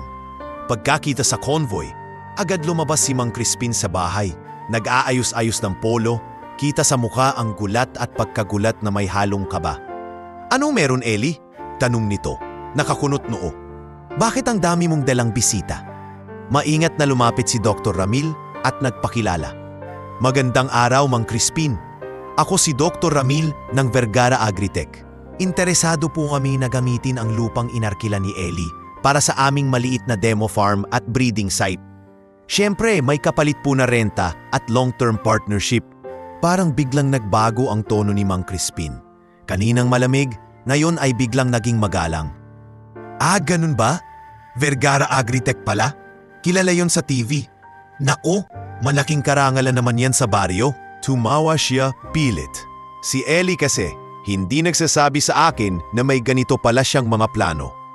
Napatingin si Ellie kay Leah, na bahagyang umiling at ngumiti na parang sinasabing, hayaan mo na. Minadaling inayos ni Engineer Paulo ang kasunduan kay Mang Crispin. Babayaran ng kumpanya ang isang bahagi ng renta kada taon, kapalit ng katiyakang hindi ito biglang magpapalayas sa gitna ng program. Pumayag si Mang Crispin, lalo na nang marinig ang salitang long-term income. Pagbalik sa bukid, agad sinimula ng team ni Engineer Paulo ang pagmamarka ng lugar. Saan itatayo ang ulungan, saan ang maliit na training shed, saan lalagay ang water system. Parang biglang naging construction site ang lupang dati si Ellie, lang at si Buhawi ang gumagalaw. Nakakapanibago, sabi ni Ellie kay Leah habang pinagmamasdan ng mga tauhan na naghuhukay at naglalagay ng poste. Dati ako lang ang kumikilos dito. Ngayon, may mga taong mas sanay, mas may gamit, mas may plano. Pero tandaan mo, sagot ni Leah, kung wala ka at si Buhawi, wala rin sila rito. Ikaw pa rin ang sentro nito. Huwag mong maliitin yun. Habang tumatakbo ang mga araw, unti-unting nabuo ang maliit na demo farm. May mas maayos na kulungan si Buhawi, may bakod, may shade, may patubig, at may maliit na opisina kung saan nagtuturo paminsan-minsan si Dr. Ramil tungkol sa pag-aalaga ng kalabaw sa mga kapwa magsasaka. Si Ellie ang pangunahing katuwang, kasama sina Basti at ang ilang kabataang taga-baryo na kinuha niyang trabahador. Sina Lando, Kiko at Rowena. Dati sa palengke lang ako nagbubuhat, sabi ni Basti isang tanghali habang nag-aayos ng mga sako ng feeds. Ngayon, supervisor na raw ako, sabi ni Engineer Paulo. Supervisor ng kalabaw, astig. Nakaka-proud ka, Basti? Sagot ni Rowena, nakangiti. Hindi ko akalaing may ganitong trabaho pala sa barangay natin. Akala ko pag bukid, laging gutom. Hindi lahat ng bukid gutom, sabat ni Ellie. Kung may tamang sistema, pwedeng umunlad ang mga magsasaka. Dahil sa buwanang bayad mula sa breeding fee at sa maliit pero tuloy-tuloy na kita sa gulay na itinuloy pa rin ni Ellie sa gilid ng demo farm, Unti-unti na niyang naramdaman ang pinagkaiba ng pag-iral at pamumuhay. Hindi na siya takot na maubusan ng bigas sa susunod na linggo. May budget na sila ni Basti para sa itlog manok, minsan pati ginisang gulay na may karne. Isang gabi, habang sabay-sabay silang kumakain ni Lia, Basti, Lando, Kiko at Rowena sa mahabang bangko na doon na rin nila ginawang kainan sa tabi ng kulungan, napatahimik si Ellie. Tumingin siya sa plato niyang may kanin, ginisang gulay at pritong manok. "Naalala ko," sabi niya, bahagyang nakangiti. "Noon, lugaw lang ang tanghalian namin ni Lola. Minsan kung may ulam, asin at toyo lang. Ngayon, nakakain tayo ng ganito. Hindi dahil sa milagro, kundi dahil sa piyaga nyo. Salamat sa inyo." "Ikaw pa," sagot ni Lia. "Kung hindi dahil sa tapang mong sumugal, wala rin kami rito. Hindi lang buhay mo ang nabago, Ellie, pati buhay namin." Habang nagkukwentuhan sila, sa likod nila, naroon si Buhawi sa puluman. Tahimik, payapang ngumunguya ng damo. Sa bawat buntun ng dumi niya, sa bawat hakbang, sa bawat oras ng paghinga nito, may nakatabing kinabukasan na hindi pa lubusang nakikita. Pero unti-unti nang nabubuo sa anyo ng demo farm, ng bagong hanap buhay at ng kauna-unahang pagkakataon na naranasan ni Ellie ang hindi lang mabusog, kundi ang maramdaman na may parating pang mas maganda kaysa kahapon. Makalipas ang ilang buwan mula nang mabuo ang demo farm, naging mas buhay na ang paligid ng lupain ni Ellie. Tuwing umaga, maaga pa lang ay rinig na ang halakhakan ni Basti, Lando, Kiko at Rowena habang nag-aayos ng kulungan at nagpapakain ng mga kalabaw. Si Lia naman ay madalas nasa maliit na opisina, nag-a-update ng mga talaan. Ilang beses na ginamit si Buhawi sa breeding, ilan ang bagong guya, magkano ang buwanang bayad ng kumpanya. "Eli, tingnan mo to." Tawag ni Lia, isang umaga, iniabot ang isang logbook. "Simula nang pumasok tayo sa programa, triple na ang kinikita mo kumpara sa unang taon mo sa inarkilang lupa." Tiningnan ni Eli ang mga numero, pilit sinusundan ang mga kolum. "Hindi ako sanay sa ganito karaming zero," biro niya. Pero totoo ang pagkailang. Pero kahit di ko pa masyadong gets tong mga figure na to, ramdam ko sa bigas, sa ulam, sa sahod nila Rowena. Iba na talaga. "Yan ang mahalaga," sagot ni Lia. "Nararamdaman sa hapag, hindi lang sa papel." Habang unti-unting umaangat ang Buhawi Farms, may isang grupong tahimik na kumukulo sa inggit. Ang sariling pamilya ni Ellie. Isang linggo, napilitan siyang pumunta sa bayan dahil inimbitahan siya ni Mayor Greg sa isang simpleng awarding para sa mga model young farmer sa munisipyo. Nakasuot siya ng pinakamaayos na polo niya at dinala ni Mayor Greg sa entablado. Isa sa mga ehemplo ng sipag at tiyaga, wika ni Mayor sa mikropono, ay ang binatang ito na dati inaalipusta pa raw dahil kalabaw lang ang minana.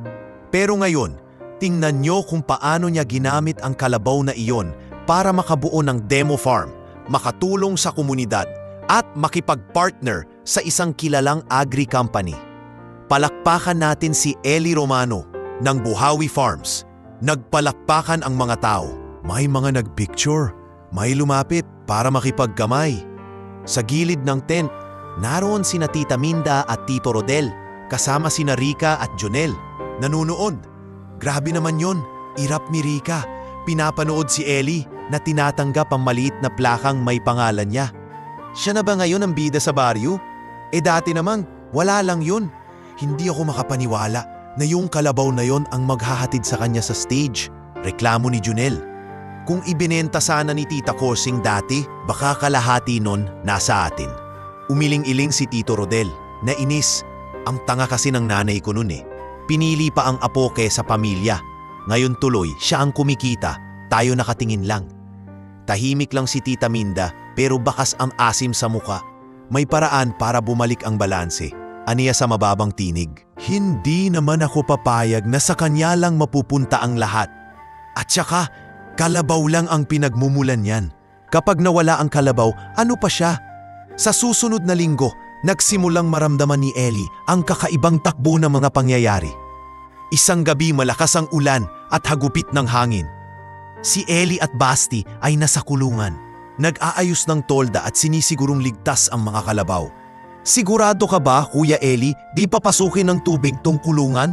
tanong ni Basti. Halos matabunan ng kulog ang boses. "Oo, inayos na to nila Engineer Paulo," sagot ni Ellie habang hinahigpitan ng isang tali. "Pero sige, doblihin na natin ang pagsisiguro. Ayoko nang may maaksidente." Kinagabihan matapos silang mag-ikot, saka lang sila umuwi sa kubo. Basang-basa, pagod pero panatag. Inisip nilang maayos na ang lahat. Kinabukasan, bago pa sumikat ang araw, may kumakatok sa pinto. "Ellie! Ellie!" sigaw ni Rowena, halos maiyak. "Gumising kayo! May nangyari sa kulungan!" Mabilis bumangon si Ellie, halos hindi maisuot ang tsinelas. Sumunod si Basti, si Lia at ang iba pang natutulog sa kubo. At sabay-sabay silang tumakbo papunta sa kulungan. Pagdating nila ron, parang binuhusan si Ellie ng malamig na tubig. Ang mga pinto ng ilang kulungan ay nakabukas ng malaki. Ang ilan sa mga batang kalabaw ay nagkakagulo. May dalawa na muntik madulas sa maputik na bahagi. Si Buhawi, bagamat nasa espesyal nitong kulungan, ay halatang stress, nag-iingay, mariing sumusundot sa kawayan. "Sino nagbukas nito?" gulat na sigaw ni Ellie. "Kagabi, sinarado natin lahat to." "Tye, ako mismo ang naglock nito, kuya," sagot ni Lando, nanginginig. "Wala akong binuksan kagabi." "Hindi kaya may pumasok?" "Ano ba tong mga bakas?" tanong ni Kiko, nakaturo sa putik malapit sa back gate. May mga yapak ng tsinelas na hindi kanila, mas maliit kaysa sa kay Ellie, pero halatang pangadulto. "Kuya, mahina pero malinaw na wika ni Basti. May hawak na punit na tela na natagpuan malapit sa poste. Parang sa t-shirt to ni Kuya Jonel, no? Yung suot niya nung awarding na may ganyang guhit sa gilid." Napahinto si Ellie sa loob-loob niya. May boses na sumisigaw ng pangalan ni Jonel at ng mga pinsan niya, pero pinigilan niya ang sarili. "Huwag muna tayong manghusga," mariin niyang sabi. "Ang una nating gagawin, siguraduhin muna natin na ligtas ang mga hayop. Ayusin natin to. Tapos saka nating pag-iisipan kung ano ang susunod na hakbang." Buong umaga nilang inayos ang gulo. Si Lia habang nag-aalaga ng mga guya ay hindi mapakali. "Ellie," sabi niya, "hindi na to simpleng aksidente. Kapag napaulit to, pwedeng masira ang program ninyo. Kailangan nating maging mas maingat. At oo, kailangan nating malaman kung sino ang gumawa nito." Habang inaayos ang mga pinto, napansin ni Ellie na parang hirap si Buhawi huminga. Mas mabagal ang galaw nito. Hindi ganon ka-agresibo sa pagkain. "Partner, bakit?" bulong ni Ellie. Hawak ang mukha ng kalabaw. "Pagod ka lang siguro, no?" Kinagabihan, lalong lumala ang nararamdaman ni Buhawi. Hindi ito kumakain. Nakatungo lang, parang langhihina. Mabilis na ipinatawag ni Lia si Dr. Ramil sa telepono. "Dok, hindi po normal to," sabi ni Lia. Halata ang pag-aalala. Simula kaninang umaga, parang lutang si Buhawi, ayaw kumain. Kinabukasan, dumating si Dr. Ramil. Dala ang gamit at gamot. Maingat niyang sinuri si Buhawi. Tiningnan ang mata, hinawakan ng tiyan, pinakinggan ang puso. May infection, seryoso nitong sabi.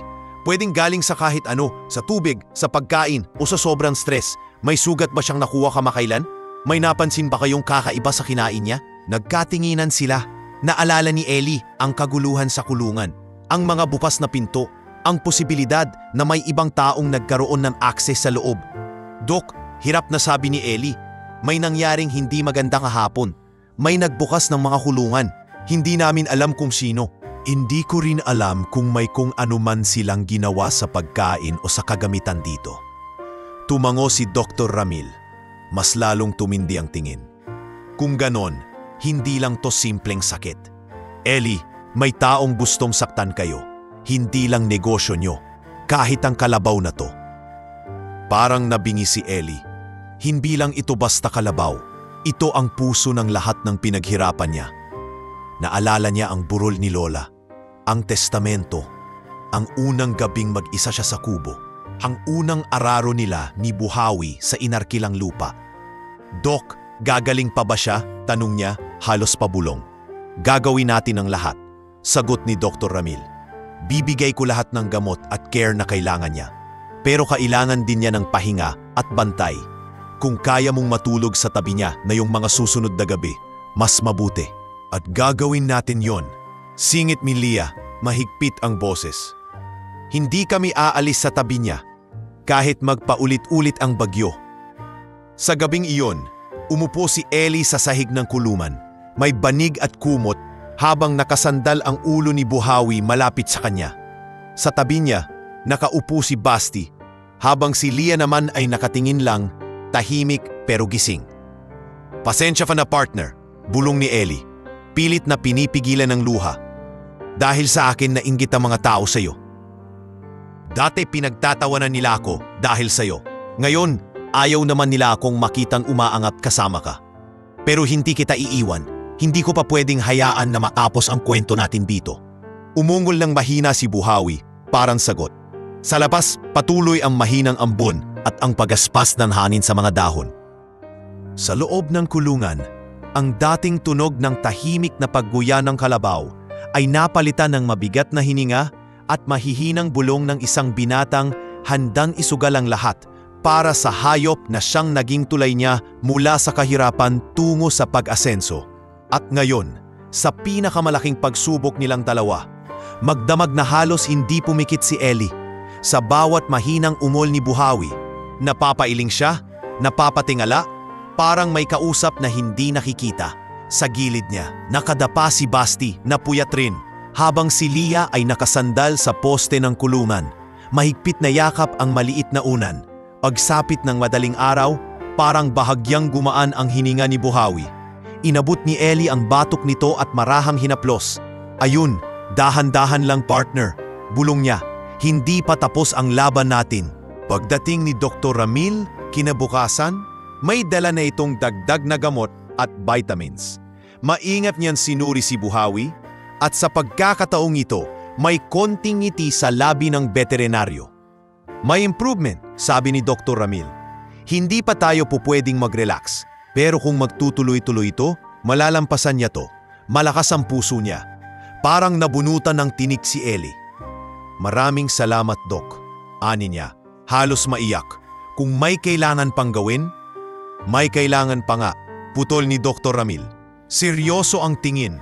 Hindi lang sa kalabaw. Kailangan niyong protektahan ang lugar na to. Hindi pwedeng lagi kayong mag-aabang na may sasabotahe. Dapat nauuna kayo. Tumingin si Ellie kina Leah at Basti. Pare-pareho silang alam ang ibig sabihin nun. CCTV? Tanong ni Leah. Exactly. Sagot ni Dr. Ramil. May maliit kaming budget para sa farm security. Hindi ito bahagi ng orihinal na kontrata, pero gagawan ko ng paraan. Kung may nagtatangkang manira sa inyo, kailangan mahuli sa akto, hindi lang hula. Ilan araw lang ang lumipas, dumating na ang mga tauhan ni Engineer Paulo. May dalang 4 na maliit na kamera at DVR. Inilagay ang 2 sa labas ng kulungan, isa sa back gate at isa sa may gilid na madalas tahakin papuntang ilog. Huwag kayong mag-alala, hindi ito para usisain kayo. Biro ni Engineer Paulo habang ina-adjust ang isa sa mga kamera. Para lang to sa mga hindi marunong rumispeto sa buhay at pag-aari ng iba. Nagpasalamat si Ellie, pero sa loob-loob niya may kirot. Kasi alam niyang hindi simpleng magnanakaw lang ang posibleng dumaang muli sa gabing iyon. Maaaring dugo niya mismo. Lumipas ang ilang araw, unti-unting gumanda ang lagay ni Buhawi. Bumalik ang gana nitong kumain kahit hindi pa ganoon kalakas kumpara noong dati. Binantayan pa rin siya ni Ellie gabi-gabi, pero sa wakas nakakatulog na ito nang hindi na nanginginig sa kaba. Partner, bulong ni Ellie isang gabi, nakasandal sa bakod ng kulungan. Kapag tuluyan kang gumaling, may dapat tayong gawin. Hindi na pwedeng yung tahimik lang tayong magpapaapi. Hindi na ito katulad nung panahong kami lang ni Lola ang nirerespeto o hindi. Dito, may buhay na nakataya, hindi lang atin. Dumating ang sagot ng tadhana ng mas maaga kaysa sa inaasahan. Isang maulan na gabi. Mahina lang ang ulan pero makunat ang lamig. Natutulog sina Ellie at Basti sa kubo, habang si Leah ay naiwan sa maliit na opisina para tapusin ang ilang papeles para sa report kay Mayor Greg tungkol sa demo farm. Tahimik sa paligid, maliban sa tiktak ng orasan at patak ng ulan sa bubong. Bandang 10:00 ng gabi, biglang nagring ang maliit na alarm na nakakabit sa DVR ng CCTV. Napabalikwas si Leah, tumingin sa monitor sa mesa. Nanlaki ang mata niya sa nakita. "Ellie!" sigaw niya. Halos mabasag ang boses. "Gising! May tao sa back gate!" Mabilis tumayo si Ellie at Basti at tumakbo sa opisina. Sa monitor malinaw ang kuha. 3 lalaking nakahudi ang pilit binubuksan ang kandado ng likurang gate. Isa sa kanila, kahit natatakpan ng ulo, halata ang kilalang hulma ng panga at pisngi. Si Jonel yan! Bulalas ni Basti. Halos manlisik ang mata. Kahit anong hoodie isuot niyan, kilala ko yung lakad na yan. Kasama ni Jonel sina Marvin at Ulrich. Mga kaibigan niyang madalas ipagyabang sa bayan ang mga bagong sapatos at motor na hulugan. "Anong plano?" tanong ni Leah. Nanginginig pero determinado. "Hindi tayo lalabas na parang matatakutin," sagot ni Ellie. Kumukuha ng flashlight at hawak na mahabang pamalo na gamit nila sa pag-aayos ng patubig. "Pero hindi rin tayo makikipagsuntukan ng walang saksi. Gigisingin natin si Kap Raul." Pinatay nila ang ilaw sa kubo at dahan-dahang lumabas sa kabilang gilid ng bukid. Iniwasan ang backgate kung saan naroon ang 3. Samantala, mabilis na lumakad si Leah papunta sa bahay ni Kapitan Raul na nasa di kalayuan. Dala ang cellphone kung saan nakarecord na ang mga unang minuto ng CCTV. "Kap! Kap!" sigaw ni Leah nang makarating sa bahay. Kumakatok ng sunod-sunod. Nagising si Kapitan. Lumabas kasama ang 2 tanod na sina Nardo at Pido. "Oh, anong kaguluhan to, Leah?" tanong ni Kap. Pupuwas-puwas. "May sunog ba?" "Hindi po," hingal na sagot ni Leah. "Mas malala. May sumasalisi po sa farm ni Ellie. May CCTV po kami. Nakarecord lahat. Kailangan po namin ng tulong nyo ngayon." Mabilis silang naglakad pabalik. May dala ng flashlight at radyo. Pagdating sa paligid ng back gate, pinanood nila mula sa dilim ang 3 lalaking patuloy na sinusubukang sirain ang kandado. "Wala pa rin, pre," iritang sabi ni Jonel sa video. Halatang kabado. "Ang tigas ng lock, natiwala naman ka nito." "Baka may tinago na silang pera dyan," sabi ni Marvin. Demo farm ko no. "Eh di ba may bayad to galing sa kumpanya? Baka nagtatago sila lang baon nila sa kulungan." "Bilis na," ani Ulrich. Bago pa may dumating, "Hoy!" Malakas na sigaw ni Kapitan Raul. Sabay bukas ng flashlight diretso sa mukha ng 3. "Anong ginagawa niyo riyan?" Nagulat sina Jonel na patras. Kumakbo sana sila palabas. Pero nasalag sila ni Nardo at Pido. Sa kabilang banda, lumabas sina Ellie at Basti mula sa gilid. May dala ring ilaw. "Kuya Jonel?" Halos hindi makapaniwalang sambit ni Ellie. "Ikaw? Hindi to kung ano mang iniisip nyo," tarantang sagot ni Jonel. "Nagdaan lang kami." "Naghanap lang kami ng pwedeng masilungan sa ulan." Tanghali na ng gabi, singit ni Basti. Galit na ang boses. "At sa dami ng pwedeng masilungan, backgate pa talaga ng kulungan ang napili nyo? Tapos hawak nyong lockpick?" Tumingin si Kapitan Raul kay Leah. "Nasaan yung sinasabi mong video?" Inabot ni Leah ang cellphone. Pinlay niya ang clip. Malinaw na makikita sina Jonen, Marvin at Ulrich na nag-uusap tungkol sa pera at pagpapabagsak sa farm habang winawasiwas ang kandado. "Anong paliwanag niyo rito?" tanong ni Kapitan. Malamig ang tono. Hindi to simpleng pagdaan lang. Nagkibit balikat si Marvin, pero nanginginig. "Nadala lang po, Kap. Trip-trip lang. Hindi naman namin talaga sisirain. Trip na pwedeng magpakamatay ng mga kalabaw namin?" Putol ni Ellie. Sa wakas ay hindi na napigilan ang galit. "Trip ba yung muntik ng ikamatay ni Buhawi?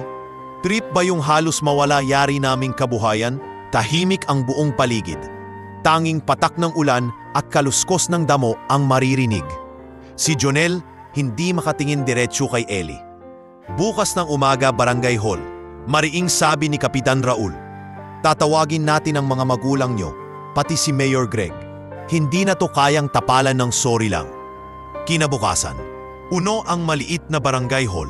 Naroon sina Tita Minda at Tito Rodel. Nakakunot ang noo. Ang mga magulang nina Marvin at Ulrich na tahimik. Halatang nahihiya. Sina Ellie, Leah, Basti, si Kapitan Raul at si Mayor Greg na seryoso ang mukha. Ipinakita muli ang video. Walang makapagsalita sa unang minuto matapos iyon. Si Tita Minda sa halip na humingi agad ng tawad, Siya pang unang nagtaas ng boses. "Bata lang ang anak ko," sigaw niya. "Napagtripal nan siguro. Hindi niyo ba kayang patawarin ang sarili niyong pamilya?" Tumayo si Ellie. Mahigpit ang hawak sa laylayan ng kanyang pantalon.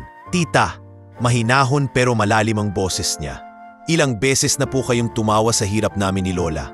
Tinawag niyo akong apo ng kalabaw. Ngayon nung umangat kami kahit kaunti, anak niyo naman ang gustong sumira. Kahit po bata si Kuya Jonel," singit ni Basti. Alam na po niya ang tama at mali, hindi po trip ang manira ng buhay. Nagtaas ng kamay si Mayor Greg. "Tama na, aniya. May batas tayong sinusunod dito. Hindi ito simpleng tampuhan ng magkakamag-anak." Tumingin siya kay Jonel at sa mga kasama nito. "May pananagutan kayo. Magbabayad kayo sa pinsala. Magsaserve kayo ng community service dito sa farm mismo ni Ellie. At ilalagay natin to sa record nyo bilang leksyon." Napamulagat si Jonel. "Mayor naman. Kung hindi, kaya akong iakyat to sa mas mataas na kaso." Matigas na sagot ni Mayor.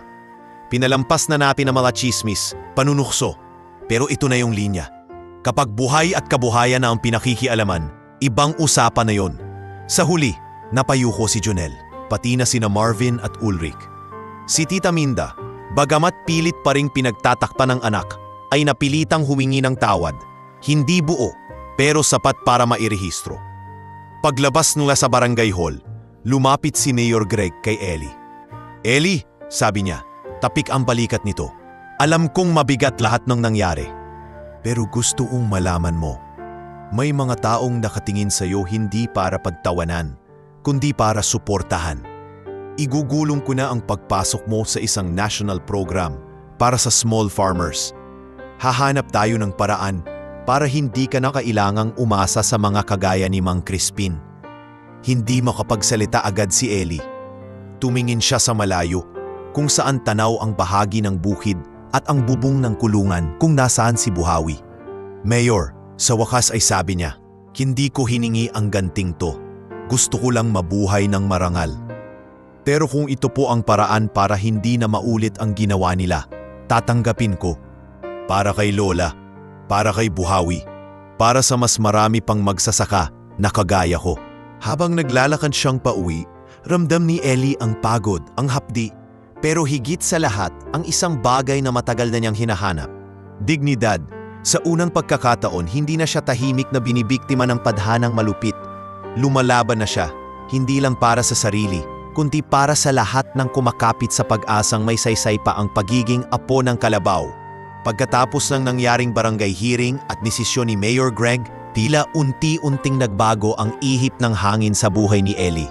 Hindi na siya basta binatang nagbubungkal lang ng lupa na pwedeng apakapakan. Unti-unti na siyang tinatrato bilang taong may poses at lugar sa komunidad. At kasabay ng pagbango ng loob niya, mas lalong umarangkada ang pagunlad ng Buhawi Farms. Isang buwan matapos ang insidente, muling bumisita si Mayor Greg sa farm, kasama si Professor Helena, isang matandang propesor mula sa Agricultural College sa Kalapit Bayan. Suot nito ang malapad na sombrero at may hawak na clipboard, parang laging handang magturo. "Ikaw ba si Ellie?" bungad ni Professor Helena. Lumalapit sa kanya. "Marami na akong naririnig tungkol sa'yo. Ikaw daw ang batang hindi bumitaw sa kalabaw." Ngumiti si Ellie, medyo nahiya. "Opo, ako po yun. Mas nauna pa nga po sa akin si Buhawi sa bukid kaysa ako mismo." Tumawa si Professor Helena. "Maganda yan. Hindi ka natakot tumaya sa matanda nang may tiwala ka sa pinagmulan. Ngayon ang gusto ko, turuan ka hindi lang magtanim, kundi magproseso." "Magproseso po?" tanong ni Ellie, kunot nuo. "Hindi pwedeng raw materials lang ang alam mo," singit ni Mayor Greg. "Kung gatas ang meron ka, hindi lang gatas ang pwede mong ibenta. May keso, may yogurt, may ice cream, kung papalarin. Kapag natutunan mo yan, mas lalaki ang kita mo at mas marami kang matutulungan na magsasaka." Nagliwanag ang mukha ni Ellie. "Dok, Prof, kaya ko po ba yon? Parang ang layo po nun sa araro at kalabaw." "Walang malayo sa taong marunong makinig," sagot ni Prof. Helena. "At hindi ka naman mag-isa. Narito ang LGU, ang Vergara Agritech, at higit sa lahat, ang mga taong naniwala na sayo. Sa tulong ng programa ni Mayor, sinimula ni Prof. Helena at ng dati niyang estudyante na si Leah, na ngayon ay nagiging tulay na sa pagitan ng akademya at ng farm. Ang pagsasanay sa maliit na grupo. Doon natuto si Ellie at ang kanyang mga kasama kung paano mag-pasteurize ng gatas, paano magtimpla ng simpleng keso, at paano magtakda ng tamang presyo para hindi lugi. Isang hapon, nasa maliit na improvised dairy room sila. May stainless na lalagyan at ilang bote sa mesa. Si Leah ang nagbabasa ng instructions mula sa notebook, habang si Ellie ang humahalo sa gatas. Dahan-dahan lang ang init, sabi ni Leah, nakamasid sa thermometer. Pag lumampas sa tamang temperatura, masisira ang quality. Ayos lang yan. Biro ni Basti na nasa gilid, nagbubukas ng mga bote. Sanay si Ellie sa init, araw-araw nga sa bukid, parang nasa loob ng kalan. Ong ganon, sagot ni Rowena. Nakangiti habang nag-aayos ng mga label na may nakasulat na Buhawi Fresh Milk. Baka pwede na rin siyang ihawin kapag sumablay tayo sa negosyo. Nagtawanan sila, ngunit ramdam ni Ellie ang kakaibang saya. Ito na ang buhay na dati pinapangarap niya lang. Hindi na takot sa kinabukasan, kundi abala sa pagbuo nito. Unti-unti nagsimulang magbenta ng bote-boteng gatas ang Buhawi Farm sa palengke. Sa simula'y kaunti lang ang bumibili. Curious lang, pero nang dumami ang nakatikim, kumalat ang balita. Aling Deli, sabi ng isang suki sa palengke, hawak ang bote, iba ang linamnam nitong gatas ni na Ellie. Hindi amoy luma, parang imported kung hindi lang Tagalog ang label. Nako, syempre, proud na proud. Galing yan sa kalabaw ni Korsing. Hindi basta-basta yon. Lumaki ako sa nakikita ko kung paano alagaan yan. Kasabay ng pagtaas ng demand, lumawak ang farm. Sa tulong ng grants mula sa national program na inirekomenda ni Mayor Greg, nakabili si Ellie ng dagdag na kagamitan. Mas maayos na water system, mas malaking kulungan para sa mga batang kalabaw, at maliit na cold storage para sa mga produkto. Si Basti, na dati kargador lang sa palengke, ngayon ay opisyal nang tinawag ni Ellie na Farm Operations Supervisor. Supervisor daw sabi ni Lando isang araw, nakangiting nangaasar. Iba ka na, Basti. Dati kargador ng bote, ngayong kargador pa rin, may title nga lang. Magkaiba yon, depensa ni Basti, pero halata ang tuwang hindi maitago. Dati wala akong pinanghahawakan na kinabukasan. Ngayon, kahit papano, alam kong may lugar ako rito. Sa kabilang banda, si Rowena naman ang tumayong tagapamahala ng maliit na kainan sa gilid ng farm. Isang sariwang bersyon ng dating karinderya ni Aling Mirasol.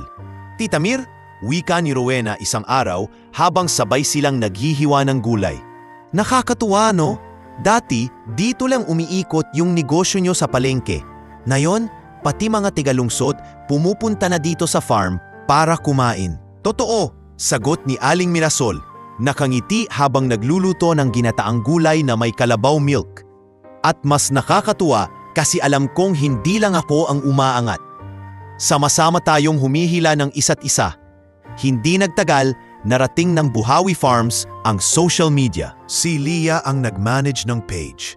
Nag-post siya ng mga litrato ng mga batang kalabaw, ng bote ng gatas na naka-line up, ng mga estudyanteng bumibisita para mag-field trip. Isang Sabado, dumating ang unang malaking grupo ng mga estudyante galing lungsod, sakay ng isang malaking bus. Pinamunahan ni Professor Helena ang tour, habang si Ellie naman ay kinakabahang nag-e-explain. Dito po namin inaalagaan si Buhawi, sabi ni Ellie, tinuturo ang kulungan ng matandang kalabaw. Siya po ang pinakaunang kalabaw na kasama ng lola ko, at siya rin ang dahilan kung bakit may Buhawi Farms na yon. Ang mga bata, manghang-mangha. Kuya, siya po ba yung kalabaw na halos mamatay tapos gumaling? Tanong ng isa. Oo, ngiti ni Ellie. At mula noon, mas lalo naming pinahalagahan ang bawat hayop kasi sila ang tunay na kasosyo namin dito. Nakamasid si Leah, tahimik pero halatang proud. Nang matapos ang tour at makaalis na ang mga estudyante, lumapit siya kay Ellie sa gilid ng kulungan. Ang galing mo kanina, sabi niya. Dati, hirap kang magsalita sa harap ng dalawang tao. Ngayon, buong klase na kaya mo. Kinakabahan pa rin ako, sa totoo lang, amin ni Ellie. humahalakhak. Pero naalala ko si Lola. Sabi niya dati, kapag alam mong totoo ang sinasabi mo, hindi ka dapat mahiya. Tingin ko, totoo naman lahat ng kwento ko kanina. Nagtagpo ang tingin nila sandali. At sa moment na yun, parang mas tahimik ang paligid. Tanging ihip ng hangin at mahihinang ungol ng mga kalabaw ang maririnig. Ellie, maingat na, sabi ni Leah. Alam mo, hindi lang farm ang nabago mo, pati ako. Nagulat si Ellie. Ha? Paano? Dati, plano ko talaga pagkatapos ng course, mag-apply sa city, magtrabaho sa opisina, kwento ni Leah. Pero ngayon nararamdaman kong mas kailangan ako dito. Mas may saysay yung ginagawa ko rito. Yung makita kong may nababago talagang buhay dahil sa natutunan ko sa school. Ngumiti si Ellie, malumanay. Kung totoo yan, Leah, salamat.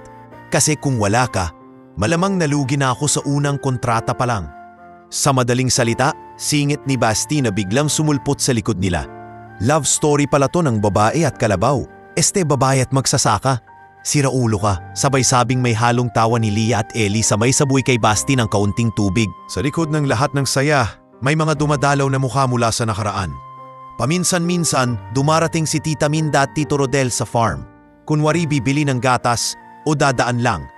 Si Rika, minsan ay tahimik na lang na nakatingin. Hindi na ganong kalakas ang tawa. Si Jonel, ngayon ay nagsiserve ng community service sa farm. Naglilinis ng kulungan, nag-aayos ng mga bakod, tahimik.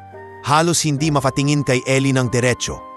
Isang hapon, nadatnan ni Ellie si Jonel na nag-iisa sa tabi ng kulungan ni Buhawi. Nakatitig sa matandang kalabaw, na payapang ngumunguya. Kuya, tawag ni Ellie, maingat. Ayos ka lang ba? Napalingon si Jonel, halatang nagulat. Oo, mahina niyang sagot. Pinapanood ko lang tong kalabaw. Hindi ko akalaing ganito kalaki ang naging ambag niya sa'yo. Hindi ko naisip dati na sa'yo pala talaga to ibibigay ni Lola. Huminga ng malalim si Ellie. Alam kong galit ka pa rin sa nangyari, dagdag ni Jonel. Pero salamat. Hindi mo ako ipinakulong. Binibigyan mo pa ako ng pagkakataong bumawi. Hindi ko nakalimutan na pamilya pa rin tayo, sagot ni Ellie, tinitingnan ng malayo. At kung may natutunan man ako sa lahat ng to, ito yun. Hindi kayamanan ang sukatalang tao, kundi kung paano siya magbago pagkatapos ng mali. Tumango si Jonel, napayuko. Kung papayag ka, balang araw kapag natapos na tong community service, gusto kong magtrabaho rito. Hindi bilang pinsang umaasa, bilang trabahador na totoong kumakayod. Mumiti si Ellie, bahagya.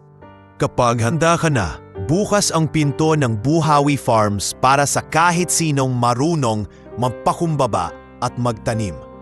Basta tandaan mo, hindi ka magtatrabaho para lang sa pera. Magtatrabaho ka para sa kinabukasan. At sa gitna ng lumalawak na bukid, sa tabi ng matandang kalabaw na minsang itinuring na katawa-tawa, tumayo si Ellie bilang bagong tao. Hindi na simpleng apo ng magsasaka, kundi lider ng isang maliit na mundo na unti-unting lumalaking pangarap para sa sarili, sa mga kaibigan, sa pamilya at sa lahat ng magsasakang minsan ding minaliit ng lipunan. Pagkaraan ng ilang buwan mula nang mag-usap sina Ellie at Jonel sa tabi ng kulungan, tila unti-unting naging normal ang presensya ng pinsan sa Buhawi Farms. Sa una, tahimik lang si Jonel. Walang reklamo kahit pinapagawa ng pinakamabibigat na trabaho. Paglilinis ng kubeta ng farm, pag-aayos ng kanal, pagbitbit ng sako ng feeds. Pero habang lumilipas ang mga araw, napansin ni Ellie na may nagbabago sa kilos nito. Kuya, ayusin ko na putong bakod sa likod, sabi ni Jonel isang umaga. Hindi na nauuna ang buntong hininga. Sige, sagot ni Ellie, abala sa pag-aayos ng schedule ng delivery ng gatas. Pag may hindi ka maintindihan, tanungin mo si Basti. Mas kabisado niya yung parte na yon. Copy, sagot ni Jonel. At sa unang pagkakataon, tumama sa mata ni Ellie ang isang ngiting hindi pilit. Habang inaasikaso ni Ellie ang mga order, dumating si Leah sa opisina, may bitbit na folder.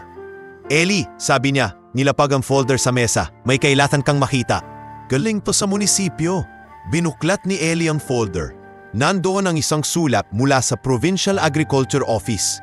Pinaaprubahan ang proposal nila para gawing pilot model farm ang Buhawi Farm sa buong lalawigan. May kasamang maliit na pondo para sa expansion, training at pagbili ng karagdagang kagamitan. Leah, halos hindi makapaniwalang sabi ni Ellie, "Totoo to? Pilot farm tayo?" Ngumiti si Leah, nangingilid ang luha. "Oo, hindi na lang to tungkol sa'yo o kay Buhawi. Ikaw na ang gagawing halimbawa para sa iba pang magsasaka. Ikaw ang magsasalita sa harap nila, magtuturo kung paano ka nagbago mula sa apo ng kalabaw hanggang sa ganito." Napaupo si Ellie, parang nanghina sa biglaang bigat ng balita. Grabe, bulong niya. Kung buhay si Lola, siguradong magdadala yon ng suman dito sa opisina at sasabihing bolontero na siya sa lahat ng seminar. Napatawa si Leah, sabay punas ng mata. "Ako na lang munang lola mo sa paperwork," biro niya. Pero sa puso, alam mong kasama mo pa rin siya. Habang lumalawak ang impluwensya ng Buhawi Farms, lumalaki rin ang mga hamon. Isang hapon, dumating si Mang Crispin sa farm.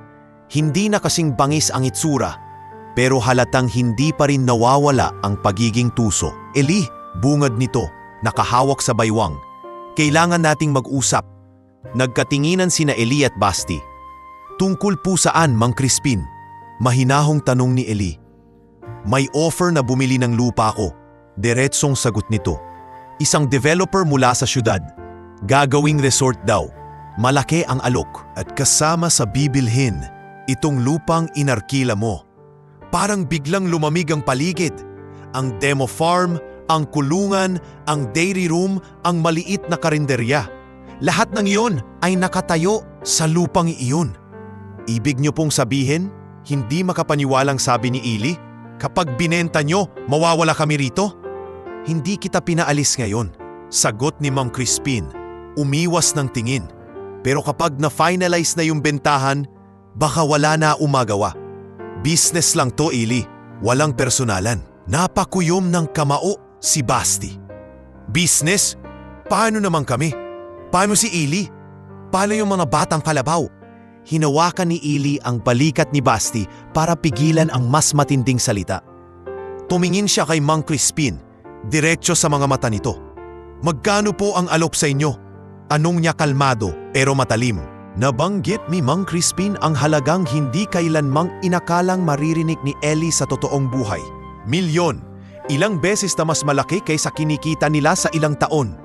"Kung ganon kalaki yon," sabi ni Eli, "ibig sabihin malaki rin ang halagang ipinagpapalit ninyo sa kinabukasan ng lahat ng magsasakang natutulungan namin dito." Umiling si Mang Crispin. "Hindi kita kayang bigyan ng pribilehiyo na ikaw lang ang hindi maaapektuhan. Lupa ko to. Kung kaya mong tapatan ang alok nila, pag-uusapan natin. Pero kung hindi, putol ni Eli, wala na kaming lugar dito." Tahimik nang lumisan si Mang Crispin. Iniwan si Eli, Leah at Basti sa gitna ng kulungan. Sa likod nila, naroon si Buhawi, nakatayo sa lilim, parang nakikinig. "Eli," mahina pero matatag na sabi ni Leah, "hindi pa tapos to. May national pilot program ka. May suporta ka kay Mayor Greg. May pangalan ka na. Pwede kang lumaban." "Pero Leah," sagot ni Eli, napapahawak sa noo, "hindi ganun kadali maglabas ng ganung kalaking pera. Kahit lahat ng kinita namin sa gatas, gulay at training, kulang pa rin." "Kung ganun," sabat ni Basti, "edi hindi pera ang panlaban natin. Pwedeng community. Pwede tayong humingi ng tulong sa mga magsasakang natulungan mo. Sa LGU, sa Agritech, hindi mo napapansin, Eli. Pero hindi ka na nag-iisa. Kinagabihan, nagtipon sila sa kubo. Kasama sina Rowena, Lando, Kiko Aling Mirasol, Mang Teban at Aling Deli. Pati si Professor Helena at Dr. Ramil na pinatawag ni Leah. Puno ang maliit na silid, pero walang reklamo." Ipinaliwanag ni Eli ang sitwasyon. Tahimik ang lahat habang nagsasalita siya. "Kapag nawala ang lupang to," sabi niya, "pwede kaming lumipat. Pwede kaming magsimula ulit sa ibang lugar. Pero hindi na ganong kadali. At higit sa lahat, mawawala ang pinagsimulan natin. Ang lugar kung saan unang itinayo ni Lola ang pangarap niyang bukid." Unang nagsalita si Prof. Helena. "May boses ka na sa provincial office," wika niya. Pwede nating ipakiusap na ideklarang protected agri-learning site ang lugar na to. Kung maaprubahan, hindi basta-basta pwedeng galawin. Pero kailangan natin ng petisyon. Kailangan natin ng kwento. Sumunod si Mayor Greg sa pamamagitan ng tawag sa speakerphone. Ellie, sabi niya, kung handa kang lumaban, susuportahan kita. Hindi ako makakapangako ng milagro, pero kaya nating ipaglaban yan sa tamang proseso. Ang tanong, handa ka bang tumindig sa harap ng mas maraming tao at sabihin kung sino ka, saan ka galing, at bakit mahalaga ang kalabaw na yan? Napatingin si Ellie kay Buhawi na sa edad nito ay mas mabagal na ang kilos, mas madalas na kahiga, pero buhay ang mata. Handa ako, mahinahon pero buo niyang sagot. Kung kailangan kong ikwento ulit kung paano ako pinagtawanan sa libing ni Lola dahil kalabaw lang daw ang minana ko, gagawin ko. Pero ngayon, ikukwento ko rin kung paano yon ang nagligtas sa akin. Sa sumunod na mga linggo, naging abala ang buong komunidad. Naggalat si Leah ng online petisyon. Gumawa ng simpleng video tungkol sa Buhawi Farms kung saan makikita si Ellie na nagkukwento. Si Buhawi na tahimik na humikibo at ang mga taong natulungan ng farm. Si Prof. Helena ay nagpadala ng rekomendasyon sa provincial office. Si Mayor Greg ay naglobby sa mga opisyal. Ang mga magsasaka mula sa karatig barangay ay lumagda rin. Sinasabing kung mawalang bigla ang Buhawi Farms, mawawala ang tahanan ng kaalaman na natuklasan nila. Habang nangyayari ang lahat ng ito, unti-unti namang humihina si Buhawi. Isang madaling araw, nadatnan ni Ellie ang matandang kalabaw na nakahiga sa kulungan, nakatingin sa labas, sa direksyon ng lumang puno ng mangga sa dating yupain ni Lola. Partner, bulong ni Ellie, lumuhon sa tabi nito. Pagod ka na, no? Lumapit sina Leah at Basti tahimik. Tinawag nila sina Mang Teban, Aling Deli, Rowena, Lando, Kiko, maging si Jonel. Parang natural na nagtipon ang lahat sa kulungan. Tumating si Dr. Ramil, sinuri si Buhawi at marahang tumango kay Ellie. Matagal na niyang binigay ang lakas niya sa inyo. Mahinahong sabi nito, ngayon, pwede mo na siyang pahingahin. Wala na siyang sakit. Matanda lang talaga. Nanginginig ang daliri ni Ellie habang hinahaplos ang noo ni Buhawi. Bulong niya, nakatingin sa langit. Kung kukunin niyo na po si Buhawi, sana naman po nakita niyo kung gaano niya ako dinala. Hindi ko naabot nang wala siya.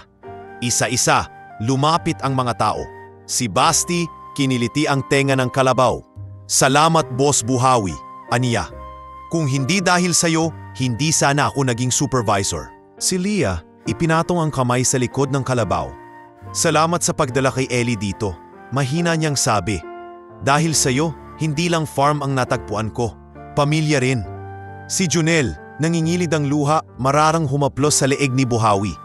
Pasensya ka na, pabulong niyang sabi. Sinubukan pa kitang sirain dati, pero ikaw pa rin ang naging dahilan para matuto akong magpakumbaba. Sa huling hininga ni Buhawi, naramdaman ni Ellie na parang sabay na humigop ng hangin ang buong kulungan at huminga palabas ng dahan-dahan.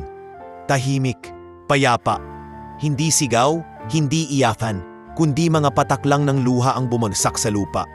Si Ellie hindi man makapagsalita ay yumakap sa leeg ni Buhawi hanggang sa tuluyang manahimik ang katawan nito.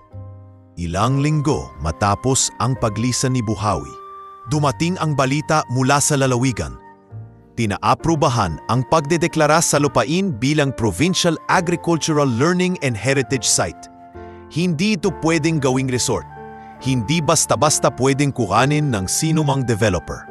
Si Mang Crispin, bagamat hindi lubos na masaya, ay napilitang pumirma sa formal na kasunduan na irerenta ang lupa sa mas mahabang panahon sa mas makatarungang usapan sa tulong ng LGU sa araw ng formal na seremonya kung saan naroon ang media, provincial officials, mga magsasaka at buong baryo. Nakatayo si Ellie sa maliit na entablado, may hawak na mikropono. Sa likod niya, may malaking tarp na may nakasulat, Buhawi Farms mula sa isang kalabaw, naging kinabukasan. Totoo po, panimula ni Ellie, mababa pero matatag ang boses. Pinagtawanan ako noon dahil kalabaw lang daw ang minana ko. Tinawag akong kawawa, walang mararating. Pero kung may natutunan ako sa buhay, ito po yun. Kapag minahal mo ang maliit na bagay na meron ka at nilagyan mo ng tiyaga at dignidad, hindi lang buhay mo ang nababago, pati buhay ng mga tao sa paligid mo. Napatingala siya sandali, parang may tinitingnan sa malayo. Para sa inyo to. Para sa iyo to, Buhawi, at para sa lahat ng binata, dalaga at pamilyang sabay na pinagtatawanan at pinipilit lumaban. Hindi kalabaw ang ikinahihiya. Ang ikinahihiya, yung hindi natin pagsubok na timindig kahit ilang beses tayong nadapa. Palakpakan, may mga umiiyak, may mga nakangiti. Sa tabi ng entablado, naroroon si Leah. Nakatingin kay Ellie na parang nakikita ang batang dating walang kumpiyansa sa sarili.